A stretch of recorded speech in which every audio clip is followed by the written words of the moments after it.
In today's video, pag-uusapan natin ang isa sa pinaka-surprising na VPN deals na nakita ko. Yung pinakamabilis na VPN lifetime plan. What's up guys? Ako nga pala si Ashley at kung nafa-frustrate ka na sa pagbabayad ng monthly or yearly subscription fees para sa VPN services, siguradong gusto mong panoorin to hanggang dulo. Sa ngayon, nag-o-offer ang fastest VPN ng lifetime access sa halagang $40 na basically mas mura pa kaysa sa karaniwang binabayaran mo para sa isang taon lang sa karamihan ng competitors. Nung una ko tong nakita, ang reaction ko talaga parang, wait, paano to nangyari? One-time payment para sa lifetime access? Parang hindi nga siya dapat nag-e-exist sa VPN world. Kaya gusto ko tong himayin, i-breakdown kung ano talaga ang ina-offer ng service, kung ano ang maayos at gumagana at kung ano ang hindi, at sa huli, kung worth it ba talaga siyang pagkatiwalaan ng pera mo and your privacy. So, mag-start tayo sa basics. Ano ang fastest VPN? Basic lang. Ito ay isang virtual private network provider na ilang taon na sa market. Maaring hindi kasing kilala ng mga big names tulad ng NordVPN, BestVPN o Surfshark, pero nahanap nito ang spot niya sa market dahil swak siya sa mga naghahanap ng budget-friendly na VPN. Basically, ginagawa ng fastest VPN ang lahat ng basic VPN stuff, ini-encrypt ng data mo, tinatago ang IP mo at pwede kang connect sa ibang servers. Isa sa pinaka-popular na dahilan kung bakit maraming taong gumagamit ng fastest VPN ngayon ay yung lifetime subscription deal nila. Imbis na magbayad ka buwan-buwan o taon-taon, isang beses mo lang babayaran at covered ka na hanggat patuloy na gumagana yung company.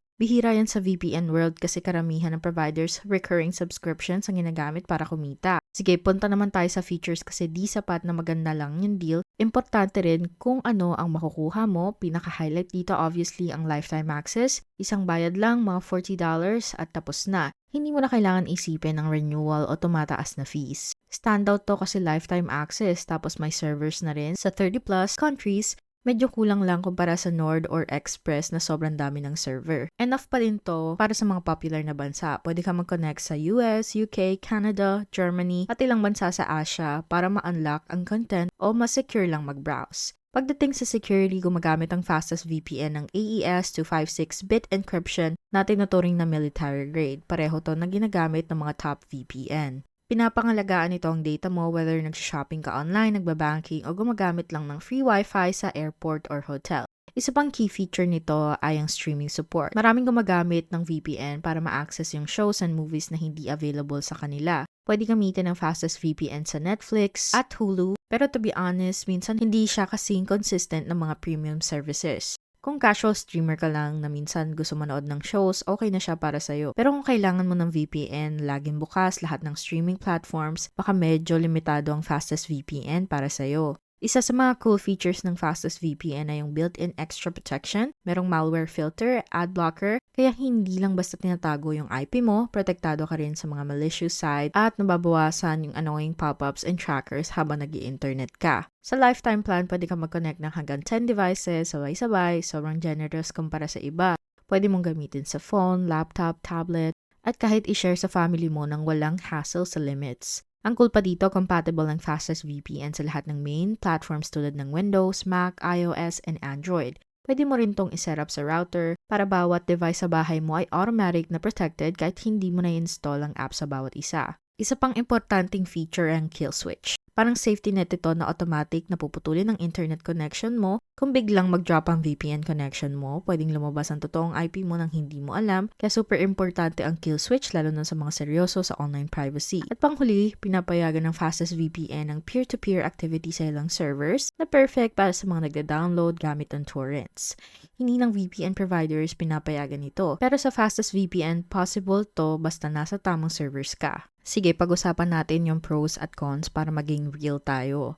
Pinakamalaking advantage dito, obvious na yung presyo. $40 lang for lifetime access. Halos hindi to nangyayari sa ibang VPN at ramdam mo na hindi ka magbabayad buwan-buwan. Isa pang plus dito, makukuha mo pa rin yung industry standard encryption, kill switch, and support sa multiple devices. Yung built-in malware protection at ad blocker, dagdag na yung value na hindi laging kasama sa iba. Sa presyo na to, may downsides din. Mas maliit yung server network ng fastest VPN kumpara sa malalaking pangalan tulad ng Express o NordVPN. 30 countries lang, okay na sa average user, pero mas kaunti yung pagpipilian mo. Kung gusto mong kumonekta sa mga less common na lugar, medyo limited yung options. Sa streaming, minsan okay na okay, minsan kailangan mo lang mag-try ng iba't ibang server at kung minsan hindi talaga gumagana. Sa ibang platforms, okay naman yung speed pero hindi kasing bilis ng premium VPNs. Tapos, there is the reality of lifetime subscriptions. While they sound amazing, ang risks dito, pwede mabago ng company yung business model nila sa future o baka hindi rin sila tumagal habang buhay. Kaya dapat, remind yourself about this kung ito lang ang VPN mo. Para i-recap sa presyo, $40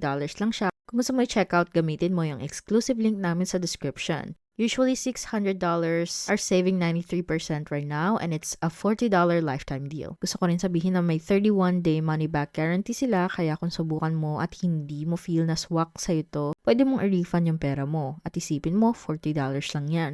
Walang risk, subukan to para sa'yo at sa pamilya mo. Lahat ng plans may WarGuard, multi-login, P2P, no logs at kaya mag-stream ng Netflix, Disney+, BBC iPlayer and Amazon. Marami ka talagang magagawa dito. Pero quick recap na lang para malinaw kung ano ang kasama. May internet kill switch, P2P optimized servers, free malware protection, NAT firewall, ad blocker, AES, 256-bit encryption na military grade, up to 10 multi-logins, unlimited server switching, 24/7 chat support, simple pero solid na package. So kung budget-friendly ang hanap mo, perfect to kasi one-time payment lang for lifetime. Kung susubukan mo at magugustuhan mo, panalo na. Pero kung hindi pa rin pala swak sa'yo, may money back guarantee pa rin. So, super safe to try. Ayun, wala talagang risk ang pag-try nito. Click mo lang yung link sa description, ilagay yung email mo, tapos okay na.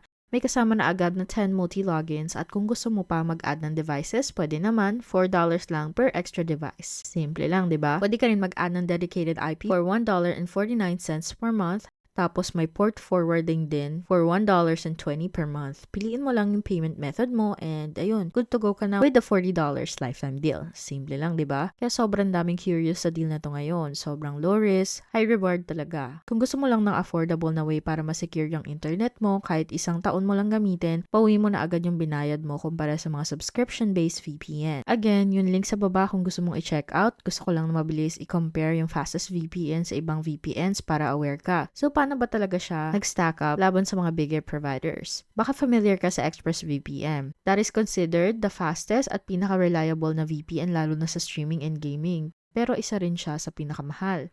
Ang NordVPN, isa sa mga best all-around VPNs na may strong privacy features and advanced extras like threat protection, pero kailangan mo pa rin subscription. Ang Surfshark naman mas affordable sa long run at may unlimited devices pero kailangan mo pa rin magbayad every year. Ang Proton VPN sobrang ganda para sa mga taong priority ang privacy and transparency pero medyo mahal yung higher tier plans nila. Ang fastest VPN hindi naman target i-beat lahat ng providers kundi bilang mas affordable and alternative.